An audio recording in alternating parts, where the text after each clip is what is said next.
Uncle Howdy hacks WWE's Twitch. Was a new look revealed when he did so? Plus, another WWE star is out of action indefinitely, and future plans for IWGP Champion Jon Moxley have been revealed. It's all in the Cultaholic Wrestling news right now. 4 p.m. EST yesterday, WWE's Twitch came to life with the latest installment of Uncle Howdy shenanigans. I had a little feeling in my waters on Tuesday, Andrew, this was going to go this way, because they had all those weird photos that appeared on the QR code. One of them was a floppy disk that had Witch and then Thursday's date and 4 p.m. on there, and I was like, there's a plus on this. There's a plus there. What could that mean? Is that a plus Witch or is it Twitch? And it was indeed Twitch. Plus Witch.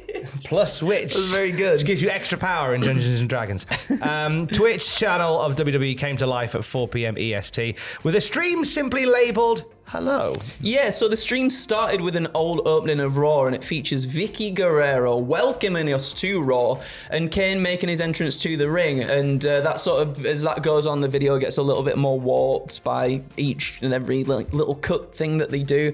And this is from the July 8th, 2013 edition of Monday Night Raw, the night where Bray Wyatt made his main roster debut attacking Kane. I'll get there eventually. We don't see that bit, but that's where this is lifted from, it would seem. It lingers on a shot of the armchair that we saw in the photos from that QR code on Monday. So it's the armchair with the lovely flooring and the throw over the side of it, a bookshelf there as well. And after a few minutes, someone enters the room, and it's the missing therapist. We saw her at way back when. Do you remember when she was doing stuff with the Fiend as well? Yeah, was this still? I believe, because originally I was like, that's Rachel Bonetti. Oh, I think her name's Rachel Bonetti. Yeah. But I think it was connected with that. I feel like it was. Yes, yeah, for sure. A few people thought initially it was Britt Baker. Oh wow, she did look a bit like Britt Baker. I can see that. A bit like Britt Baker as well. And she sits down, and we realise from there that this is indeed the woman from the newspaper cutting, the one that we see on the QR code from Monday, where it's like local woman therapist goes missing, and then she sits in the chair, and she's there for the next hour then. Yeah, much longer than I thought that the stream thing would have been for. So for the next hour, we have the therapy session, and that takes place, and presumably it's also on the day that she went missing as well, as it says in the newspaper article. The person she's speaking to doesn't talk back though.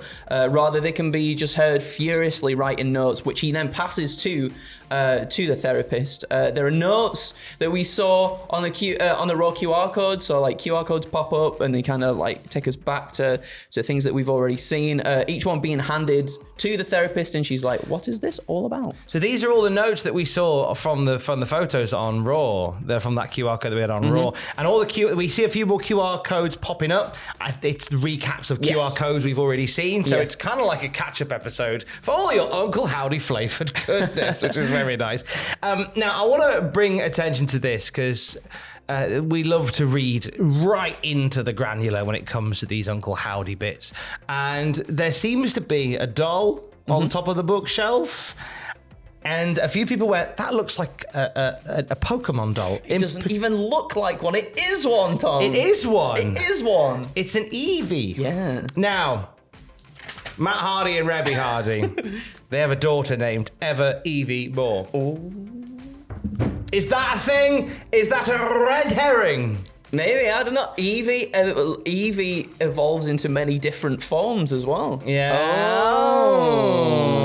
Multiple QR codes, as we say, pop up that take us back to things that we've talked about on here and seen before. The therapist leaves the room for a bit during this hour-long stream, and you can still hear the person behind the camera, which we are assuming is Uncle Howdy. We never see them or hear them. So all the questions, like the therapist is asking questions, they're not answering anything, but they're sort of scribbling notes and answering in the form of handing notes. Yes. But while the therapist is away, you can just hear frantic scribbling, which is probably where there is that one photo, which is just the Pluto logo over and over and over again. Yeah. I think that's where this person draws this. So the stream ends with the therapist inquiring about the final note, and she reads it out aloud and says, "Do you want to meet them?"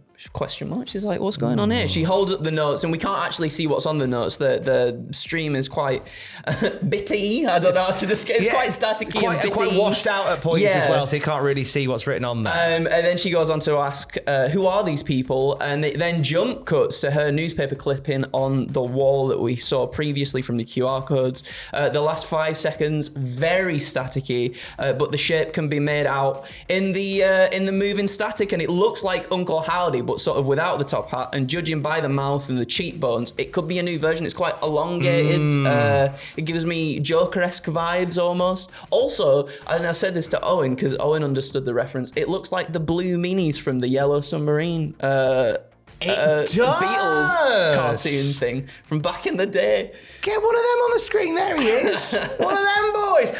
Not the blue meanie. Good morning. No. Good morning, Brian. Good morning. Not blue meanie, but the blue meanie from the Yellow Submarine video. The staticky thing. If we've put a picture up there, it's hard to decipher it from a picture because I found that if I just isolated that 5 seconds and just looped it, you can see much clearer what it is. Okay. Looking at a photo doesn't really do it justice, so I had this 5 seconds where I just looped it over and over again, and that's my sleep paralysis demon all sorted for the next few years.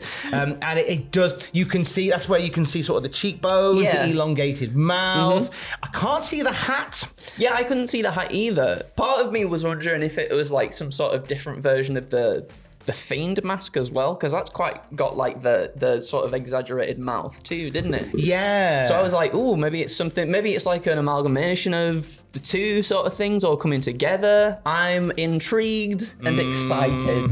Very intriguing. It was a good fun bit of business from them on Twitch. I mean, like, how cool is it that you were like, oh, I'll just loop this little piece of footage for 5 seconds to see if I can get even like a clearer sort of vision of what's going on. That's what I love about this kind of stuff, that it just makes you really like pick apart every little piece of the puzzle and put it together. They did a lovely job with that last night. Really enjoyed it, and it's something we'll keep an eye on, of course. And you know what? There's chances are there are a few things that we didn't see. I think a lot of sort of the staticky bits that we saw and the stuff that we've talked about before, the where it says we all believe, we all believe, we all believe, and then once we all believe. Yeah. Like we've talked about that before. The mysterious images of what looks to be Sister Abigail facing away. There was those artistic drawings of the caves as well. Lots of pictures of ravens and the Pluto symbol.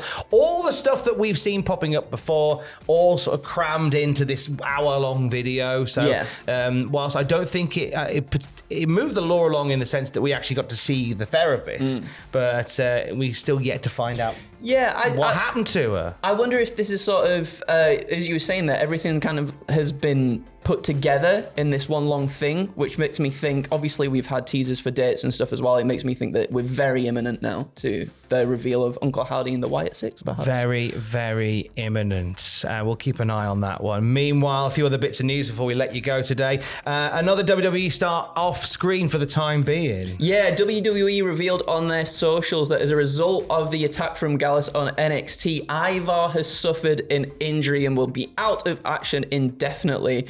Following this, it was announced that Ivar would be replaced in the WWE Speed Top Contenders tournament by the man he beat last week, Apollo Crews. Also, we saw a photo yesterday of Ivar on the Andrew Sports Medicine Twitter account using the hashtags victory over injury and spine, which would suggest to me that Ivar has a legitimate spinal issue that he's been to go and see a doctor about, and we wish him a full and speedy recovery. He joins Asuka as another member of the Raw roster who is taking some time away. I mean, just this whole sort of King and Queen of the Ring tournament as well. I know this isn't part of that, but I mean, just people being pulled left, right, and centre. It looks like injuries are rife at this point, so I hope everybody's doing well. It really is. We had a match confirmed for the IWGP Heavyweight Champion Jon Moxley last night on Twitter. Tony Khan sharing the tweet to say that Moxley will face Konosuke Takeshita at AEW Double or Nothing in an IWGP World Heavyweight Championship Eliminator match. I'm excited. So I hope he wins. Oh, do you reckon Takeshi's going to beat Mox? I think so. Yeah, I reckon so. Get a crack at the IWGP title? Please. I think he'd look amazing with that championship as well. That's how the Eliminator matches work, in case you're unfamiliar. Basically, it's a non-title match, but if Takeshi can beat Mox, then he gets a future shot at the IWGP title. It's a nice way to put Mox on the show without having just a random title match, but rather giving a reason to have a future title match if Takeshita can beat Mox. It joins a card that also features a barbed wire steel cage match for the AEW TNT title between Adam Copeland and Malachi Black. We've also got a lovely AEW International Championship match between Roderick Strong, the champion, going up against Will Ospreay. Timeless Tony Storm puts the AEW Women's World title up against Serena Deeb. The AEW TBS Championship is on the line with Willow Nightingale defending against Mercedes Moné in her first match within AEW. Anarchy in the Arena, the Elite taking on Bryan Danielson, FTR, and Darby Allin. And Swerve Strickland looks to defend his AEW World Championship against that dastardly daddy man, Christian Cage. That show goes down next Sunday. We'll have 9 pitches, predictions, live reactions, and what happened at Double or Nothing, as well as 9 pitches, predictions, live reactions, and what happened at King and Queen of the Ring next weekend as well. It's busy. It is really busy next week. But I'm looking forward to it. Should be good. Yeah, it's going to be great. All leave is cancelled, but it's going to be a great week. For the latest wrestling news throughout the day, you can check out Cultaholic.com. Keys. Love you, bye.